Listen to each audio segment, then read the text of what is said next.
Baik, mohon izin kita ke materi berikutnya yaitu ke literatur review ya. Tetapi di sini saya berikan judul 5 langkah mudah gitu ya untuk melakukan literatur review ya. Kenapa kok 5 langkah mudah ya? Karena memang untuk literatur review ini tidak rigorous saudaranya yang lain terutama systematic review ya dan juga umbrella review dan lain sebagainya ya. Tetapi ini yang paling mudah ya, yang berada di level bawah. Nah, ini pengingat kembali Bapak Ibu. Jadi kalau masih bingung mau memilih review yang mana gitu ya, Bapak Ibu cek kembali di rekaman-rekaman sebelumnya gitu ya. Apa yang menjadi beberapa topik ya atau beberapa domain dari jenis review ini ya, dan kira-kira Bapak Ibu ini butuhnya yang mana gitu ya, karena keluarga review ini juga banyak Bapak Ibu ya. Jadi kalau dilihat di slide ini Bapak Ibu, ini saya ambil dari Unimap ya. Ini kalau Bapak Ibu melakukan review itu bisa jadi nanti ada traditional review, ada rapid review, ada kualitatif, ada mixed method, ada purpose spesifik, ada review of reviews, dan juga ada systematic review ya. Nah, yang paling banyak dikutip juga Bapak Ibu ini ya dari Grant and Good ya, mengenai tipologi dari review. Jadi ada 14 jenis review ya yang sudah kita lalui beberapa Bapak Ibu ya. Kemarin kita sempat membahas 14 jenis ini, lalu kita juga membahas mengenai systematic review ya. Kita juga membahas mengenai scoping review, dan hari ini kita bahas mengenai literatur review ya. Nah, apa sih literatur review ya? Ini juga definisinya beragam Bapak Ibu ya. Jadi Bapak Ibu nanti bisa melihat dari berbagai macam sumber ya, apa sebenarnya literatur review ya. Nah, literatur review ini merupakan comprehensive summary Bapak Ibu ya dari topik-topik penelitian sebelumnya gitu ya, yang dikompilasi dan juga dikumpulkan, disintesis gitu ya, untuk ataupun mengidentifikasi apa yang saat ini sudah dilakukan ya dan apa yang belum ya. Artian untuk mengidentifikasi gap ya, ini masih sangat diperlukan ya. Lalu tujuannya apa? Ya, saya pikir ini bisa menginspirasi new research ideas. Jadi Bapak Ibu kalau yang saat ini mau meneliti, mau mengerjakan tesis ya, disertasi, ini juga sangat penting ya tahapannya di dalam menginspirasi ide-ide riset penelitian Bapak Ibu yang baru ya.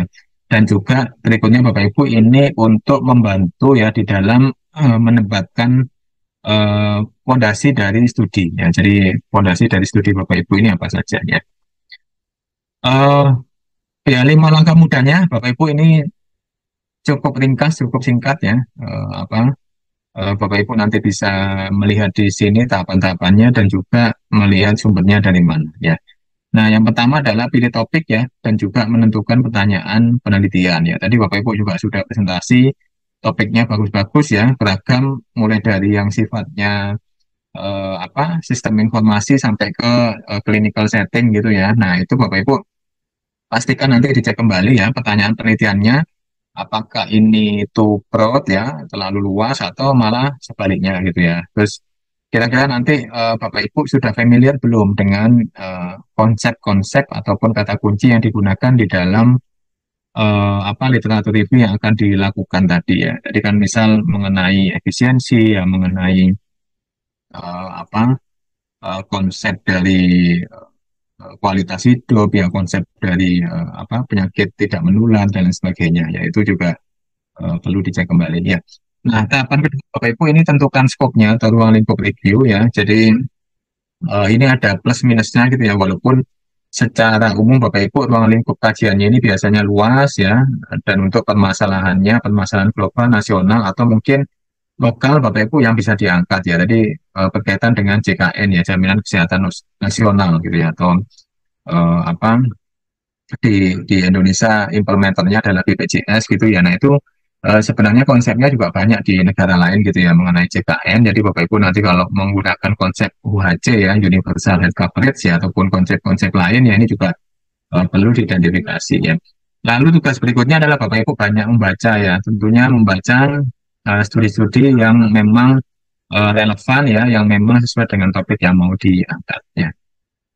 Berikutnya Bapak Ibu memilih sumber ya ataupun database-nya, dan untuk database bidang kesehatan ini banyak ya. Jadi nanti bisa pakai Medline ya atau PubMed ya, atau bisa pakai Cochrane ya, atau Jurnal, Psycinfo, Embase ya, Scopus, Web of Science ya, dan lain sebagainya itu juga bisa Bapak Ibu gunakan.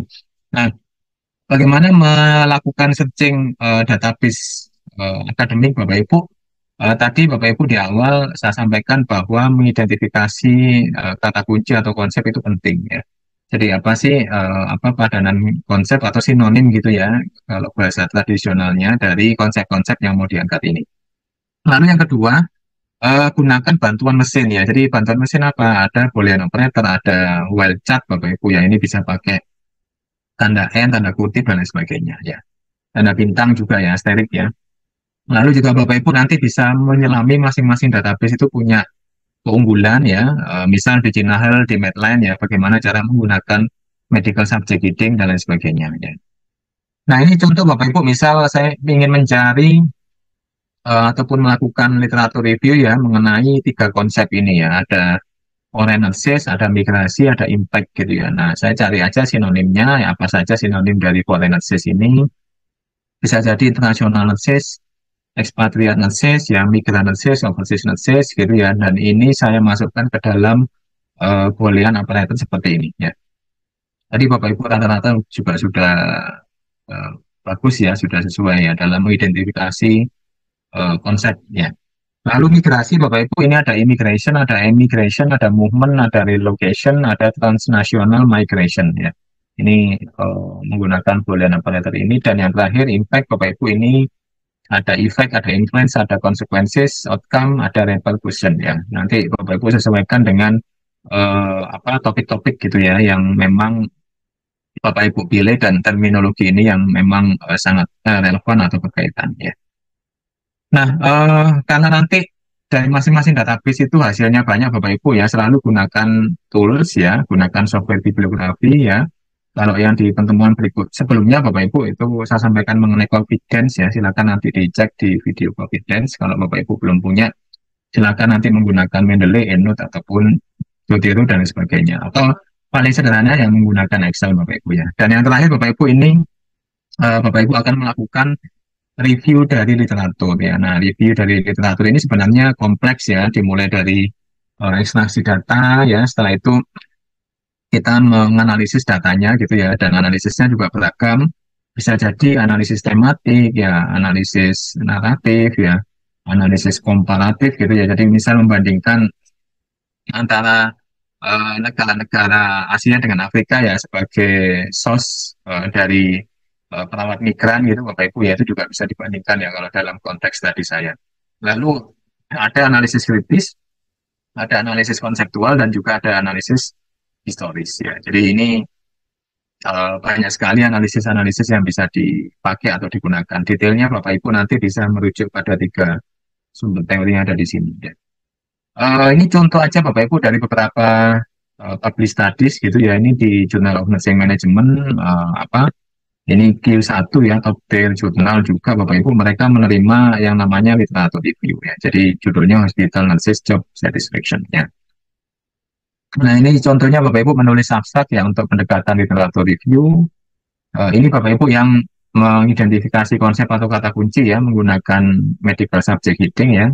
Sudah pernah saya kupas ya di pertemuan yang lalu Bapak Ibu ya.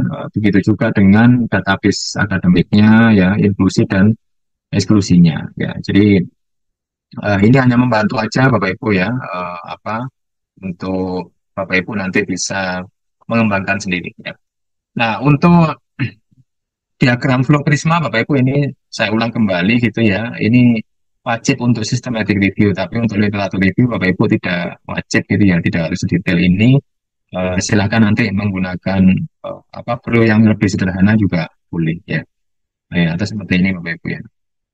Nah, ini inklusi eksklusi tadi juga sudah bagus Bapak Ibu yang menyampaikan ya apa yang PR-nya mungkin perlu dibuat lebih spesifik lagi.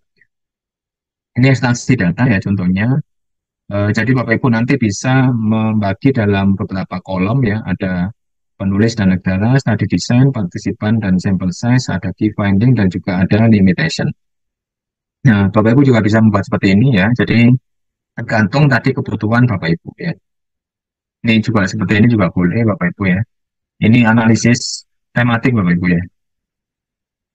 Lalu Bapak Ibu ini untuk contoh ya, apa di publish studies yang lain ya, di International Journal of Nursing Studies ya, ini apa jurnal yang bagus juga ya di bidang keperawatan ya. Bapak Ibu nanti bisa mengikuti sequence ya ataupun logiknya bagaimana ya ketika dia menyampaikan suatu konsep ataupun suatu studi dengan pendekatan literatur review ya.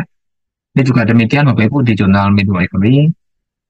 Nah, ini yang pernah saya lakukan ini saya menganalisis policy review Bapak Ibu ya. Jadi nanti silakan Bapak Ibu yang tertarik bisa langsung kunjungi ya. Begitu juga dengan judul ini ya.